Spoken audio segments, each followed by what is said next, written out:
Hey everyone, how's it going? Welcome back to the channel. Dylan here. Megyn Kelly just came out and dropped a massive bombshell and revealed the truth about the left, about the Democrats, and about Barack Obama and everything going on right now. Megyn Kelly teamed up with Tucker Carlson to lay out the truth, and you do not want to miss this bombshell, all right?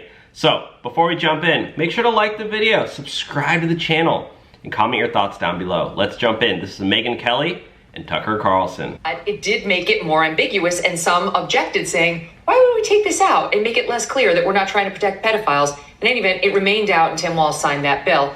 I'm not saying he's a pedophile. I'm just saying you don't hear about this stuff in the mainstream media because they're so determined to tell us he's our dad. And by the way, what is he doing in a high school setting with children, talking to them about their sex lives? Like, that's just prima facie wrong. It's totally wrong. And a healthy society would not tolerate that. You are not allowed to have teachers talking to kids about their sex lives.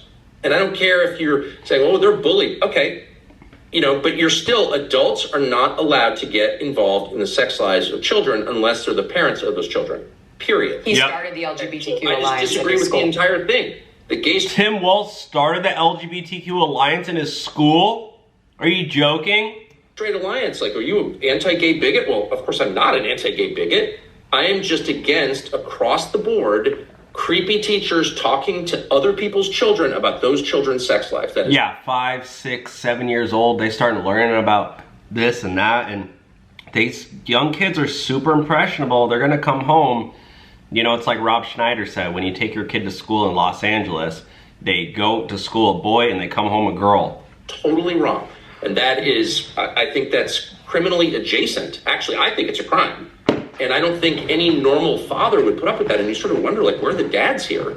Saying, you talk to my child about his sex life one more time, I'm gonna hurt you. That's the healthy response. Like, no. And you have to homeschool your child if you live in Minnesota or in California. It's been around a lot. And again, I went to boarding school. I've seen this stuff.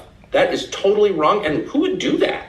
If somebody said to me, there are kids in our school being bullied because of their sex lives, I'd be like, well, I'm totally opposed to bullying and cruelty and meanness, yes. But no, I'm not going to sit around and talk to children about who they have sex with, because that's creepy. Yep. It's totally creepy. And no one can say wants that. To introduce that topic to children. Yeah. Even in the private setting, it's difficult enough when you have a parental obligation at some point to discuss it. In the school setting, when it's somebody else's kid? Yeah, and Tim Walz is openly having that discussion. Yeah, that's a little creepo. It's such a disgusting line to cross. But yes, he's totally agree. And the guy's like, oh no, I'm proud of that. No, you should be ashamed. It should not be allowed. It is the standard now in all schools where the school therapist or the nurse or some creepy football coach like Tim Walz gets to talk to your kids about their sex lives. And I would just say, no, they're not doing that in Romania. They're not doing that in China. And those are not countries I want to live in, but they're countries that are rooted in age-old common sense, which is that crosses a line. That line ends with, if you allow that line to be crossed, adults will have sex with kids, okay? That is true. I'm not accusing Tim Walz of doing that. I have seen that personally. Again, being in a boarding school where that happened. I'm just going to mentor you and talk to you about your sexual identity struggles, and you end up sleeping with a kid. That's why we don't allow that. That's why I would never allow. No, there's no question. There's no question that inappropriate sexual discussions with children is grooming. It just is. Oh, wow. And I realize they say, oh, they're bullied and we want to talk to them about sex. It's not for you to do. It's not for you to do. It's certainly not at the younger ages. That's for the parents to do, if at all. I mean, that's up to Yeah, and when they start sending your kid, let's have them talk to the psychologist, you better make sure that that psychologist doesn't have some woke agenda that they're trying to push, or that they're a Kamala Harris or Tim Walz fan, because they have this ideology, this Rachel Maddow, Joy Reid narrative down that they want to, they believe is the right thing. They believe they're doing the right thing by teaching that kid about, certain things that you might not agree with. A mom and dad to discuss when and in what way those topics are discussed. Exactly. This gets me to something that happened when Obama was speaking the other night. Now, the reason I think this is interesting is because Obama is such an elitist, just prick. He doesn't realize how off-putting this kind of comment is. But I was like, I love that summary, though. That's so good. It just is. No, literally. So I was jarred by the comment. Then you showed up wearing a flannel shirt. And these two things made me pull this soundbite. And it ties in beautifully to the discussion we're having right now. Listen to him. Tim is the kind of person who should be in politics. No, he shouldn't. What?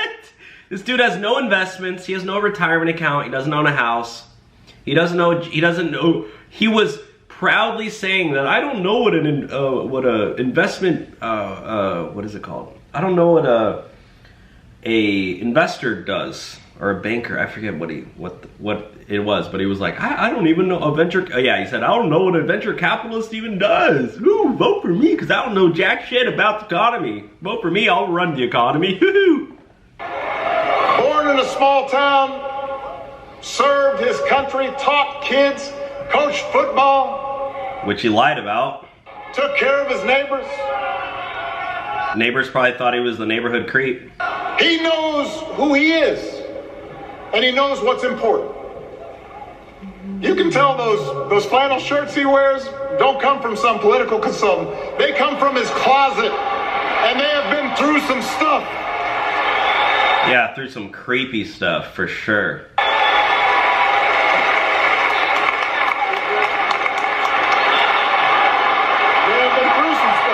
Probably got bodily fluids all over them. It's like the inability to wrestle with who Tim Walz is when he's done in policy, one.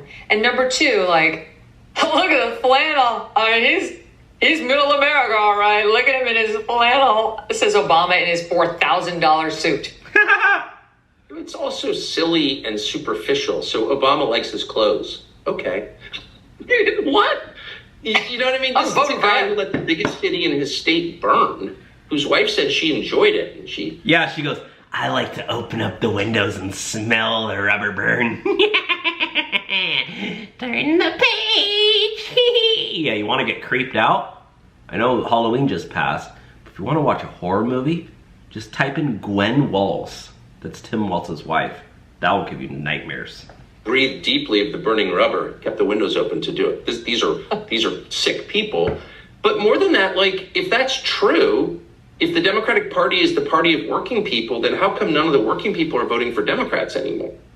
You know what I mean? They have to vote for Republicans. And by the way, from my perspective, they shouldn't have to vote for Republican. The Republican Party, Mitch McConnell could care less about the opioid crisis, obviously. I don't think the Republicans represent them very well. But the Democrats have such contempt for them, such hatred for them, that rural people have had no choice but to vote Republican. I mean, the Democratic Party has gone out of its way to hurt them, actually, the white working class. It's just a fact. Put them at the bottom rung of medicine distribution during COVID, discriminated against them on the basis of like healthcare because of their skin color. And their socioeconomic status. Like, they are truly hated. Look at that like Tucker Carlson has like a stream going through his backyard. He's like in a cabin. This is such a cool house he has.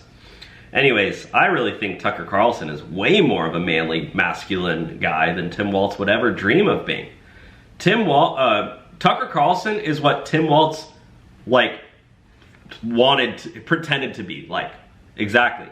So anyways, major expose today from Megyn Kelly and Tucker. Let me know your thoughts down below.